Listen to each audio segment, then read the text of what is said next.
I am going to be sharing the top 5 secret building tricks in Restaurant Tycoon 3. So these secret tricks that you might or might not know will help you to build really nice buildings that you actually did not know was possible. So without further ado, let's begin the video with trick number 5. So trick number 5 is actually right here.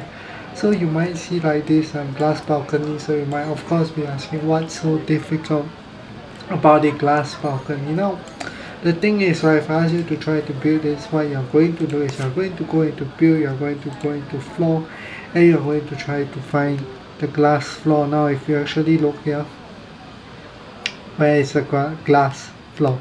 None of these are glass, right? So how did I build this? Right, it's actually really simple and it's a bit misleading. Now the thing is, when people build between floors, right, they will normally look for the floor panel. So that's actually wrong. What you should be doing is you should be looking for the roof. So now in the roof, right, you can see the flat glass roof. That is exactly what I used to build this. So if we just put one here and we yeah, so if we put one here, that is exactly the same material as this, and what's even cooler is you can paint the glass, so you can have it looking different shades of color, and that's really cool. So this is actually one of the best secret building materials that a lot of people miss, is because it's actually under the roof tab, it's not under the floor tab. So just go in and select this, and that's how you get a flat glass roof. So now we are at trick number 4. So trick number 4 has something to do with the garden. Now if you look at the water, right, do you notice something interesting? I can actually dive into the water. So you look, I'm actually fully submerged in here. Now I'm not sure if you know this, but there is actually, yes, it's a water building material. We might have some under the floor, which is this. But if you notice something that if we do something like this, let's not do it here. Let's maybe do 2 blocks here. Yeah, if you notice, right, this water I cannot sink in. So how did I make it such that I can sink in? Well, that's actually quite a hard thing to find that I actually took a while to find. So if you, let's go back, if you see my mouse on build, you click build, you see the top part here, right? Yes, you actually have to click the dig button. So let's say I want to make the water over here. I'll click dig here. Maybe I'll dig here, and you can see you can click add water or ground. So obviously we want water, we click water, and that's how we get the water over here, right? So yeah, so if you want to undo it, you just press what's this on. We don't want air, we want ground. Yep, so that's essentially how you dig and you get a nice pond. So I don't recommend using this water block, especially if it's on the ground floor. You should just use the dig button and dig like real water. Now the only issue with this is there are some things you can't place here. But obviously lily pads and flowers still work, I guess. So yeah, you might have to take a bit of getting used to placing things on water like this. But I always recommend using the dig button because it looks much nicer and you can actually have something to jump in. So that's tip number 4 for you. Okay, so now we've reached tip number 3. So tip number 3 is actually something I've just done. Now before I move on, right, as you can see this staircase, how do I get the wood to fit so nicely? Like you can even see like there's a small wood material here. So to make this video simpler, let's just sell this. And you can see there's a hole here. Right now the problem is when I go to floor, and let's say I want to put a plank floor, right, if you look at my right, the manual mode, you can turn it on and off. Right? If you turn it on and I click here, right, it will just put the whole thing, right, it will even cover my stairs over here. So we don't want that. So what you want to do is when you click planks, right, you want to turn on this manual mode. It's normally off. So when you turn it on, you will see this green dot. So this green dot will allow you to select the edges. So obviously we can just do a rectangle like this. I will show you how to do a simple rectangle. Yeah. Okay, so as you can see there's 2 pieces here, right? So if I don't want to waste wood and I want to make it go around this, I can just keep clicking around it. So make sure you select all the edges, and in order for the floor to generate, the end dot must go back to the starting. So before I click the last dot, as you can see, I put the dots really nicely around the perimeter of it, and there we get a floor generated with this one weird piece over here that I'll probably replace later. So yeah, always use a manual mode when building unless you really just want a flat square floor. That's perfectly fine, but if you need to get like super tight edges like this, I always recommend the manual mode. Just keep in mind there is a limit of how many edges you can do, but you shouldn't be concerned because the limit is quite large, and frankly you can just do it multiple times, right? You don't have to patch the whole floor at one go. You can do it bit by bit. And yeah, that's tip number 3 for you.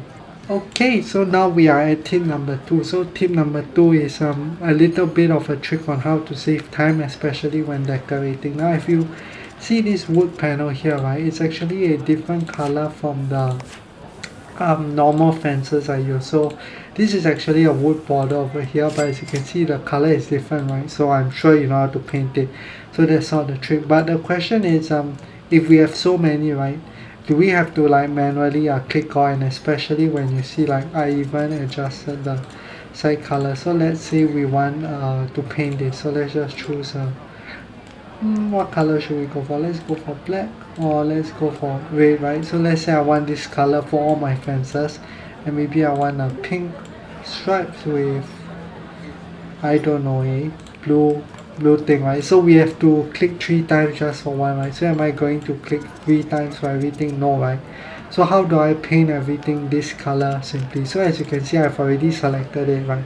So you click on one, you select it, you don't touch anything else.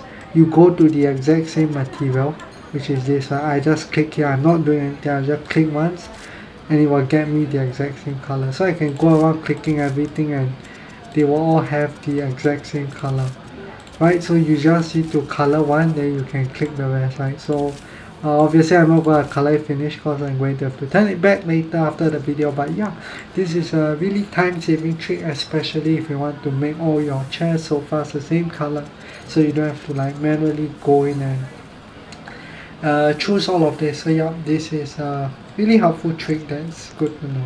Okay, and we finally reached trick number 1. So trick number 1 is not really any hidden feature in particular, it's just a way on how to get creative. Now you don't have to use items for their original purpose, and I'm going to show you what I mean in a while. So the very first thing I will need to point out is that obviously we have a Japanese restaurant, right? So a Japanese restaurant serves Japanese food, right? So one creative thing that I think really helped the restaurant stand out is, as you can see on my signs here, right, normally you just put all the signs in English and say it's a Japanese restaurant, but I think like putting like the Japanese words for a Japanese restaurant, and if you have a French restaurant, you probably should put some French words. I forgot what this stands for, but it just looks really cool. And yeah, that's tip number 1. So tip number 1 is really just making creative use of the materials in the game. So what do I mean by this? I'll show you another example which I think was really good. If we can go here and we want to make a disco dance floor, right, you can notice that there's no disco floor in the game, but I actually got this really cool looking floor, and I'll just tell you how I did it. Was basically, if I'm not wrong, in furniture I just use this square mat. As you can see, it's exactly the same as this, and I just colored it a different color. So obviously this is a mat, but when you put it like this, it no longer looks like a mat. So tip number 1 is really just, you don't have to use the items for their original purpose. You can use it for in any creative way you want, in any idea you want. So actually I did make a video on how I built this wine cellar, so I'll just go in and give you a quick tour on how I like make the barrels look interesting, and how I put the vases on the shelf, right? So yeah, tip number 1 is really get creative with the materials. Think of different ways to use them, like using different colors. Like obviously a mat is different from a disco floor, but I still did it that way. And obviously yeah, you can see the gold color really makes this look like a VIP dining room. And yeah, that's tip number 1. So tip number 1 is just make sure you unleash your creativity and have fun with the game. You don't have to use the item for what it says. So yeah, I really hope you enjoyed this video, and this video helped you all. Let me know which tip you found the best. Personally, my favorite tip was the water tip. I actually did not know you could do this until I went to someone else's restaurant, and then I saw them have this water, so I just asked that person, how do you do it? And that person was really nice and told me how to take the water. So yeah, I do recommend checking out other people's restaurants once in a while, so you can see really like get ideas on what they are using, what they are building. And yeah, maybe if you see something cool, you can always use it for your own restaurant idea, right? So yeah, I hope you enjoyed this video. Once again, make sure you like and subscribe, as it really helps me out. And yeah, as always, thanks for watching. Goodbye.